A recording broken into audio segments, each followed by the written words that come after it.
ചലച്ചിത്ര മേഖലയിലെ സ്ത്രീകൾ നേരിടുന്ന പ്രശ്നങ്ങൾക്ക് പരിഹാരം കാണാനുള്ള വിപ്ലവകരമായ നടപടിയെടുത്തു എന്നാണ്. എങ്ങും കാണാത്ത ഒരു മാതൃകാപരമായ നടപടി കേരളത്തിൽ എടുത്തു എന്നാണ്. പക്ഷെ ഇപ്പോൾ പറയുന്നത് ഹേമ കമ്മിറ്റി റിപ്പോർട്ട് കൊണ്ട് മാത്രം കാര്യമില്ല, ബുദ്ധിമുട്ട് അനുഭവിച്ചവരെല്ലാം പരാതി നൽകണമെന്നാണ്. എന്ത് ന്യായമാണിത്? പരാതി നൽകിയ കേസുകളിൽ പോലീസ് നടപടി ഉണ്ടായില്ല എന്നുള്ള വെളിപ്പെടുത്തൽ വരുന്നു. ഇത് കേരളത്തിലല്ലാതെ മറ്റ് ഇന്ത്യയിൽ എവിടെ നടക്കും? കേരളത്തിൽ മാത്രമേ നടക്കുള്ളൂ. കേരളത്തിൽ സ്ത്രീ സുരക്ഷ സമ്പൂർണ്ണമായിട്ട് ചോദ്യം ചെയ്യപ്പെടുകയാണ്. സ്ത്രീകൾക്കെതിരെ നടക്കുന്ന കടന്നാക്രമണങ്ങളിൽ സർക്കാർ തന്നെ വേട്ടക്കാരോടൊപ്പം നിൽക്കുക. സർക്കാരിന് താല്പര്യമുള്ളവരെ മുഴുവൻ സംരക്ഷിക്കുന്ന സമീപനമാണ്. രഞ്ജിത്തിൻ്റെയും സിദ്ദിഖിൻ്റെ കാര്യത്തിലും സർക്കാരിനൊന്നും അവകാശപ്പെടാനില്ല.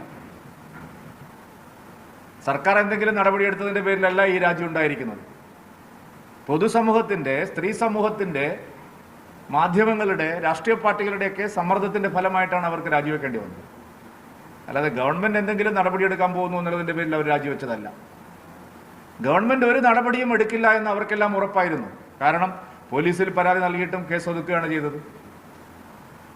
വാതോരാതെ സ്ത്രീ സുരക്ഷയെക്കുറിച്ച് സംസാരിക്കുന്നവർ, കേരളത്തിൻ്റെ അതിർത്തിക്കപ്പുറത്തുള്ള സ്ത്രീ വിമോചന കാര്യങ്ങൾ മുഴുവൻ സംസാരിക്കുന്നവർ, കേരളത്തിൻ്റെ അകത്ത് സ്ത്രീകൾ എങ്ങനെ പീഡിപ്പിക്കപ്പെട്ടാലും നടപടിയില്ല എന്നുള്ള സ്ഥിതിയാണ് വന്നിരിക്കുന്നത്.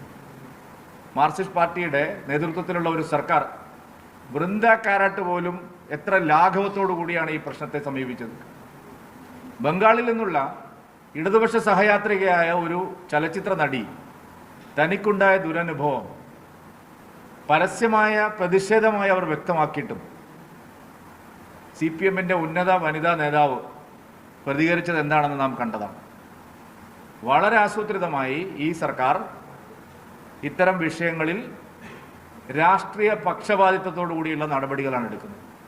തങ്ങൾക്ക് താല്പര്യമുള്ളവർ എന്ത് ചെയ്താലും കുഴപ്പമില്ല എന്നുള്ള സ്ഥിതിയാണ് സംസ്ഥാനത്തുള്ളത്.